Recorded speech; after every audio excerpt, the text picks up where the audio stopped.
This isn't a video that I planned on making, but I'm going to be talking about the deck that I used in the regional qualifiers from YCS Columbus. Now, Friday to Sunday, I went and played in YCS Columbus. I made it to round 6 before dropping because my headache was getting terrible. And also, on top of that, Cool Tune was not really fun to play against. But let's get into it and let's talk about the deck. But before that, I did a total of 3 regional qualifiers, and all the duels that I dueled against, they were amazing players, and I couldn't have any other way. But this was very nice because the person who won the event got a cool deck box with a blue eyes design inside. Probably going to keep this sealed on my bookshelf for quite ever. And also, you get the Clown Crew Bianca Visso playmat, which honestly, in my opinion, it looks absolutely amazing. And I might use it for a frame on my wall, or even just being able to use it at locals. So let's get into the deck profile because I brought Orcust Azamina to the event, and I decided to play one round of Elf Note Branded, and I did not like it. Then I decided to swap back to this deck to have the tried and true actually do something. Now, if you guys didn't know, at the NAWCQ, I got into the event because of Orcust Azamina. So at this point, I think I'm still in my roots of a Orcust one trick. So let's get into it and let's talk about the choices that I made for this deck. So first off, of course, you have the 3 Girsu, the Orcust Mech Knight, being able to send your Orcust or World Legacy monsters or cards from the deck to the graveyard. And if it's the only monster you control, you can summon out a token, which is honestly really great for a lot of your starting plays. Then also you have 3 Orcust Harpour, banishing it from the graveyard to summon out a Orcust monster from your deck, which is absolutely amazing for accessing things like Girsu, Symbol Skeleton, and Nightmare Orcust. Now, I did run the 1 Symbol Skeleton. Very, very good card, being able to reborn anything from the graveyard. And I kind of wish I had a second copy, but a lot of times 1 was enough. Then the 1 Nightmare Orcust, being able to banish it to send an Orcust from deck to grave is really good. And also just being able to not be destroyed by link monsters is also really useful. And of course, the 1 Wand. Wand is a really good card, and I definitely think that it is a main stat. If it was a option that I would cut, it would not, because honestly, I love having Wand more than Nightmare. A lot of the games I did side out the Nightmare just because I wanted a less brick in my deck. And also, we have the 1 World Crown, which is absolutely amazing because it's just a free extender. And if your opponent activates a monster effect that was special summoned from the extra deck, you could tribute to negate and destroy it. Now, the other portion of the deck for the engines I was running 3 copies of Star the Black Witch because the Azamina engine works super well with the deck. Just being able to send something like an Orcust Harpour, Orcust Nightmare, just to send it to the graveyard so you can get your combos going is really useful.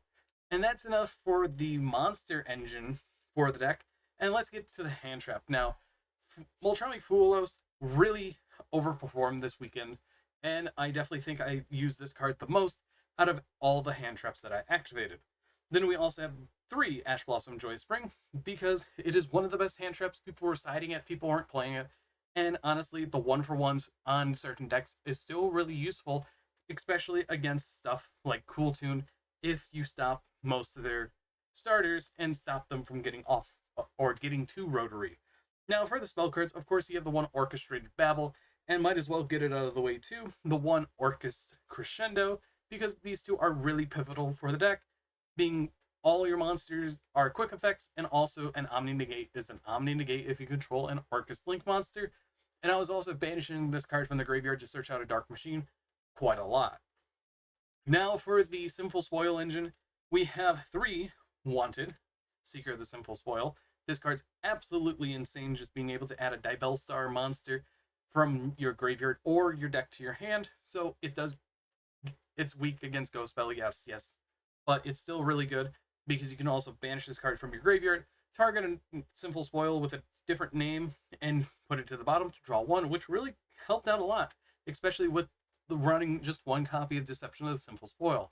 I was originally running 3 copies, but I cut it down to 1 due to a suggestion through my friend Gil, and it works out absolutely amazing. Sure, some games you draw it straight up, but if you pair it with an Orcust monster, it's really, really good. And of course, the 1 Hollowed Azamina, just to go into your Azamina monsters and One game I was super greedy, where I used 2 Wanteds to summon out St. Azamina instead of just going into Sylvia, so I had to follow up for the next turn, but we live and learn. And also on top of all this, I did run the 1 Gaze of Timaeus.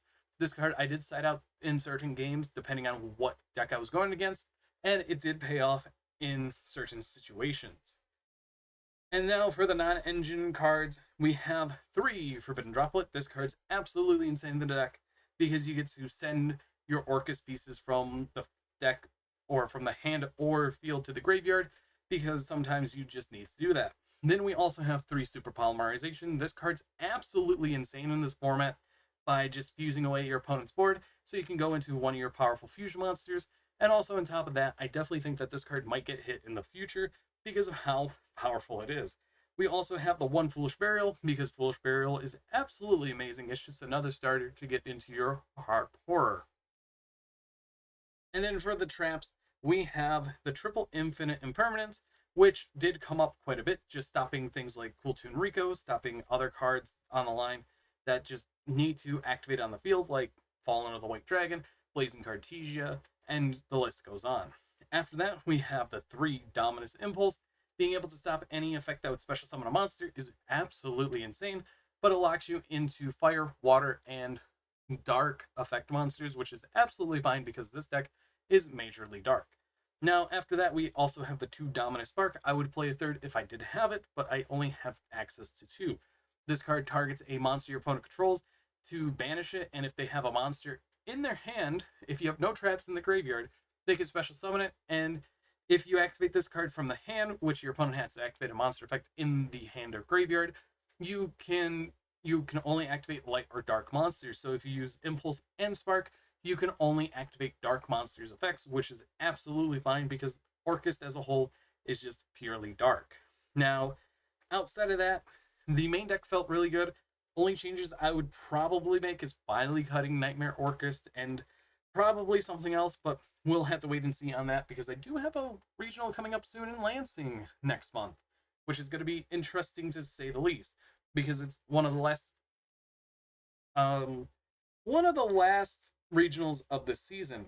Now, for the actual extra deck that I forgot to sort, let's go through these and let's talk about them. So first up, we have the 1 Galatea, the Orcust Automaton, a really powerful Link 1 that made the deck very amazing, and just being able to discard a card to add a World Legacy monster or a orchestrated battle from your deck or graveyard to your hand is really good for recursion or deck thinning. And on top of that, being able to banish an Orcust monster from or Orcust card from your graveyard to summon it makes it really worthwhile because it's additional Link material. After that, we have the 2 Galatea, the Orcust Automaton, being able to not be destroyed by battle while it's linked to a monster, and also just being able to recycle your dark machines or just your machines in general, so you can set an Orcust spell or trap card from your deck is really great. Then we also have the Link 3, Longrisu. It's just there just to go into Enlogrisu if you need, but also shuffling back 2 dark machine or machine monsters is really good, just to send a linked monster to the graveyard, which did come up multiple points over the course of the tournament run that I did.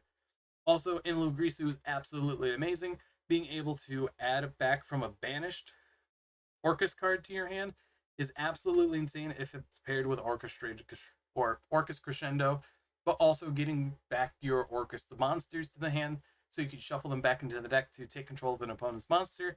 And whenever it's sent to the graveyard, if it's from the EMZ, you can banish it so you can send a card your opponent controls to the graveyard. There is a mistranslation with this card because in the OCG it doesn't have during your main phase, while the TCG copy does have that. So be aware, don't get sharked or messed over by incorrect wording on cards that still need to be fixed. So there's that, to say the least. Then we also have Dingirsu, the Orcust of the Evening Star, just a powerful boss monster, being able to unexceed summon over a Orcust Link monster that's not Galatea to either attach a machine monster that's banished or send 1 card on your opponent's field to the graveyard, non-target. And also on the destruction of a card by battle or a card effect, you could detach a material from this card instead, which is honestly really, really good. And let's get into like the other pieces for the engines. Now, of course, I did mention St. Azamina. This card is here because it makes it where your opponent cannot target cards on their field. It makes it just a lot of things. Field, graveyard, or banishment, or this card on the field with card effects, so they can't imperm, and your opponent takes damage equal to the damage that you would have taken instead. And the turn that it was fusion summoned, you can quick effect summon out a Azamina monster from your extra deck that is a level 8 or lower. I think it's 8 or lower. If not, it is 9 or lower. So you can't summon out a second copy of this, which is absolutely fine. Along with that, you have the Illa Sylvia being able to just say, I can negate anything as long as I could be sent to the graveyard or just tribute it away. A couple times I did misplay with it, but it is what it is. Or I chose it at the wrong time. Next up, we have the Dark Magician package. We have the one Dark Magician's Destruction to search the gaze of Timaeus, but I'm not running Red Eyes Dark Dragoon because a lot of times I didn't have cards in my hand to discard, so it wasn't really gaining as much value as I wanted. So I decided to opt in with a copy of Timaeus, the United Magical Dragon. Now, this card is absolutely amazing because when this card is special summoned, it is unaffected by your opponent's card effects, or it's just unaffected by other card effects until the end of your next turn. And it's going to be there for a whole entire turn cycle, thanks to Gaze. And then it is a powerful form of removal during the opponent's turn. By quick effect, destroy a spell trap card on the field that your opponent controls. And during the damage step, if this card attacks, it gains 100 attack for each spell card that is in the graveyards and banishment, which is honestly really powerful. And I definitely think that this was a great inclusion for the deck that my friend Gil once again suggested me to play. Now, after that, let's get into the generic cards for the extra deck. We have the one Garua, Wings of Resonant Life, as our super polymerization target, along with Mudragon of the Swamp and Sea Monster Theseus. These are three of the most important super polymerization targets in this format, so running these is definitely good. Then we also have the IP SP combo, and honestly, what cards did I miss this whole entire thing? I would say Borrelsword Dragon, because having another way to OTK is really good, but it kind of didn't come up at all. And then finally, for the side deck, it's a little different than what most people normally play, but I have 2 copies of Nibiru, just being able to get around rogue decks that like to spam, or if the Cool Tune player just overextends, or just anyone who just really overextends their plays. This I dropped on Branded, and I definitely think it's still worthwhile running. And then we have the 3 Molcharmi Perulia. This card came in handy so much, and I definitely think that this is going to be staying in my side decks for quite some time in going into the new formats. And also 2 Droll and Blackbird. I'm thinking of cutting this card. It's not really that useful, even though people say that we're in a Droll and Blackbird firmware format. And I even said it, but it became kind of false. Overall, I definitely think that Droll should be cut for something else. Maybe like a Retaliancy, Solemn Warning, or other types of removal like the side frames, but it is what it is. Next up for the spells, we have 1 Heartbeast Feather Duster, along with the triple Tactics Talent, and a copy of Call by the Grave, the Terrible 3, being able just to board wipe of the spells and traps, being able to either draw 2, look at the opponent's hand, or take control is really good, and Call by the Grave. It's Call by the Grave. Might kind of want to put this in the main deck because it definitely would have came up quite a bit in a lot of the duels. And then for the trap cards, we have 2 Solemn Strike, a Solemn Judgment, and 2 Solemn Accusation. After I entered the event and also verified everything, I pulled a 3rd Accusation, which is quite funny, so I couldn't run it or put it into the deck, which is absolutely fine in my opinion, because 2 was always already good. And having the strikes and the judgment also came up quite a bit. Kind of wish the judgment or the strikes were Solemn Warning instead, but it is what it is. It still came up. It was still super useful against Branded no matter what. But overall, this has been the deck that I brought to my LCQ, or the regional qualifiers, not last chance qualifiers. That's at the World Championship qualifiers. But that was the deck profile for Orcust, and honestly, I love this deck so much. It's great that this card, or this whole entire deck's still playable, especially with Harp being legal once again.